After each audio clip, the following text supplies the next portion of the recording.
So guys আজকে চলাম হচ্ছে আমার চুলটা কাটাতে। তো চলো এখন যাচ্ছে হচ্ছে খুজুটপাড়া আর অবিদার সেলুনের কাছে। তো চলো এবার যাওয়া যাক। দেখতে পাচ্ছ এখন চলে এসেছি অবিদার সেলুনের কাছে, আর এটা হচ্ছে অবিদার সেলুন। তো চলো ভেতরে যাওয়া যাক। সেলুনের ভিড়টা কতটা তোমরা বুঝতে পারছো। আর এটা হচ্ছে পাপুদা, দেখা হয়ে গেল পাপুদার সাথে এখানে এসে।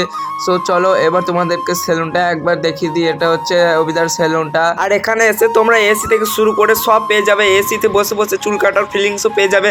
সো তোমরা এখানে আসবে আর চুলটা কেটে নেবে। আর এইদিকে অবিদা এখন একজনের চুল কাটছে, তারপর আমার চুলটা কেটে দেবে। তো চলো এবার আমার চুলটা কাটে যাক। এইদিকে দেখতে পাচ্ছ একটা দাদা চুল কাটছে। এখানে এসে আমার সব থেকে বড় একটা সমস্যা হয়ে গেছে কি জানো, আমি মানে ভিডিওটা করেছিলাম চুল কাটার টাইমে, কিন্তু দাদার ফোনে ছিল, দাদার ফোনে স্টোরেজ ফুল হয়ে গেছে বলে ডিলিট করে দিয়েছে।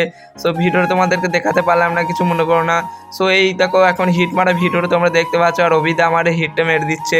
সো খুব সুন্দর সার্ভিসিং দেয়। আমি বলবো যে এখানে খুজুটপাড়ার আশেপাশে যদি তোমাদের বাড়ি হয়ে থাকে, তো এখানে খুব সুন্দর চুল কাটে। পাহাড় হাউসের কাছে, খুজুটপাড়া পাহাড় হাউসের কাছে, লাইব্রেরির সামনে খুব সুন্দর সার্ভিসিং দেয়। তোমরা অবশ্যই আসবে, তোমাদের যেরকম মন সেরকম চুল কাটতে পারবে এখানে। তো বাই বাই, টাটা।